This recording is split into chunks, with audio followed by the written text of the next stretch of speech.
লোকৰ ল'ৰা ছোৱালীক 2 লাখ চৰকাৰী চাকৰি দিয়া কিমান দূৰ গৈ পাও নাজানো কিন্তু মই ভাবো যিমান কওঁ তাতকৈ বেছিয়ে যাব কম নহব আৰু আমি অসমত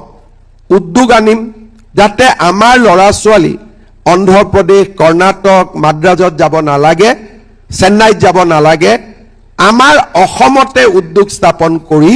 আমি ল'ৰা ছোৱালীক ইয়াতে কৰ্মসংস্থাপন দিব পাৰো আমি ল'ৰা ছোৱালীক পঢ়াৰ লগতে আমি কাম শিকাম স্কিল শিকাম উদ্যমিতা শিকাম এইবাৰ আমি 1 লাখ যুৱক যুৱতীক নিজৰ ভৰিৰ ওপৰত নিজে থিয় দিবৰ কাৰণে ব্যৱসায় কৰিব 2 লাখ টকা কৈ দিছো অহাবাৰ আমি 10 লাখ ল'ৰা ছোৱালীক আমি নিজৰ ভৰিৰ ওপৰত নিজে থিয় হ'বৰ কাৰণে আমি সহায় কৰিম তাৰ মানে আপোনালোকে চিন্তা কৰক আপোনালোকৰ খোৱা বস্তুখিনিৰ পৰা হাত খৰচৰ টকাৰ পৰা থকাৰ ঘৰলৈকে আৰু ল'ৰা ছোৱালীৰ শিক্ষাৰ পৰা ল'ৰা ছোৱালীৰ চাকৰিলৈকে কৰ্ম সংস্থাপনলৈকে আজি আমি গোটেইবোৰ আমি চিন্তা কৰিছো কৰিবলৈ চেষ্টা কৰিছো আৰু বহুত ক্ষেত্ৰত আমি সফল হৈছো আমি এনেকৈ যদি অসমখনক আগুৱাই লৈ গৈ থাকো তেতিয়া হলে আমাৰ সকলোৰে মনত শান্তি থাকিব সাহস থাকিব আত্মবিশ্বাস থাকিব আৰু আগুৱাই যাবলৈ আমি শক্তি পাম আজি এই 2026 চনৰ 10 মাৰ্চৰ দিনটো আমাৰ অসমৰ মহিলা সমাজৰ বাবে এটা মাইলৰ খুঁটা হৈ ৰব ইয়াৰ আগতে কেতিয়াও আমাৰ আই মাতৃ সকলে একে দিনাই একেলগে 9000 টকা বহাগ বিহুৰ আগত কেতিয়াও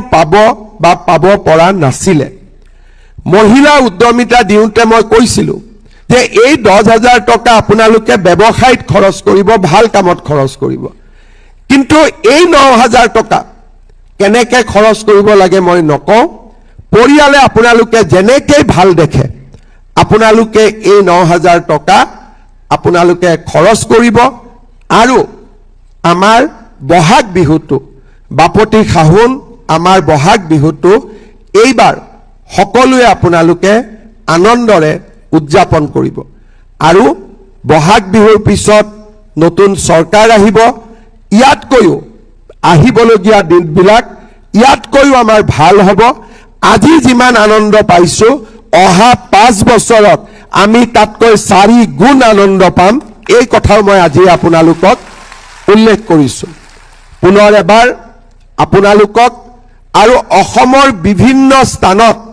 সমবেত হৈ থকা সকলো আই মাতৃকে মোৰ নমস্কাৰ জনাইছো যোৱা 5টা বছৰ আপোনালোকক সেৱা কৰিবলৈ আমাক যি সুবিধা দিলে সাহস দিলে তাৰ বাবে মই আপোনালোক সকলোকে মোৰ কৃতজ্ঞতা জনাইছো সকলোকে কৰিব পৰা নাই 2-এগৰাকী এতিয়াও বাদ পৰি আছে মই কথা দিছো অনাগত দিনত আমি সকলোকে আৰু লগত সামৰি লম অৰুণোদয় কি অৰুণোদয় এটা স্কিম নহয়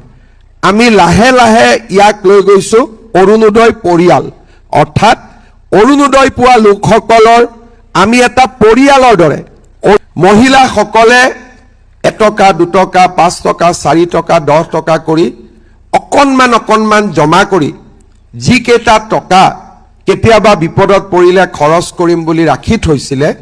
সেই টকা কেইটাও কোভিডৰ সময়ত উলিয়াই দিবলগীয়া হৈছিলে কাৰণ পৰিয়ালটোক চলোৱাৰ আন কোনো ব্যৱস্থা নাছিলে মহিলাসকলৰ দুখ আৰু বেদনাৰ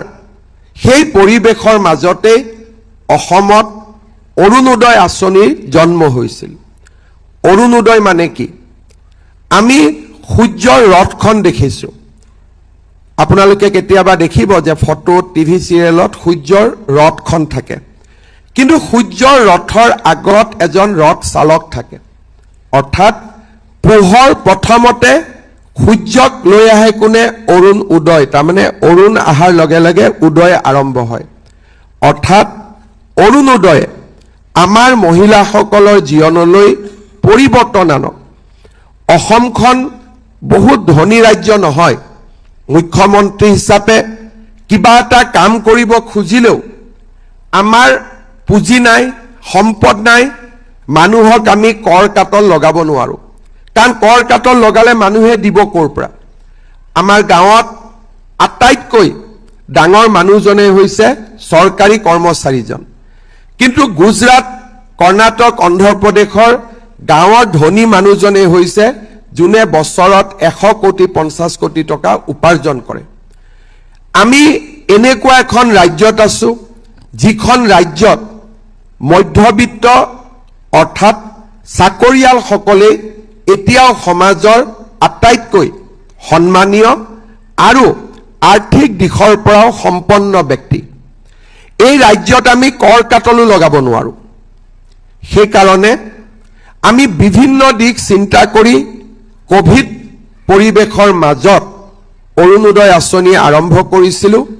যে 830 টকা আই মাতৃসকলৰ একাউণ্টত আমি পঠিয়াই দিম আজি আমি মনত পেলাব লাগিব প্ৰধানমন্ত্ৰী নৰেন্দ্ৰ মোদী ডাঙৰীয়া প্ৰধানমন্ত্ৰী ডাঙৰীয়া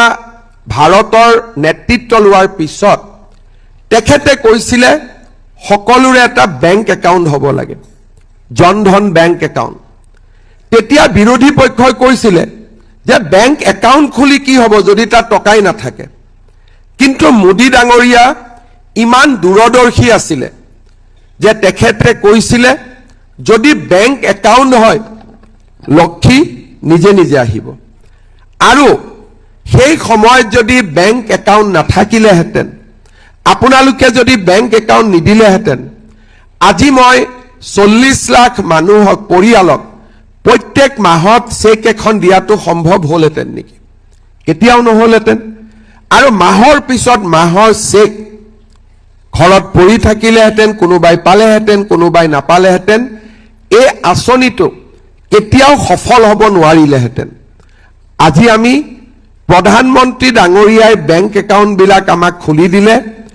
আৰু 2020 চনত আমি প্ৰথম 830 টকা মহিলাসকলৰ বেংক একাউণ্টত দিলো ইলেকশ্যন হ'ল ইলেকশ্যনৰ মিটিঙত মই মহিলাসকলক সুধিছিলো যে অৰুণোদয় পাইছেনে 20% মহিলাই হাত উঠাইছিলে যে হয় পাইছিলো বাকি মহিলাই কৈছিলে যে আমি পোৱা নাই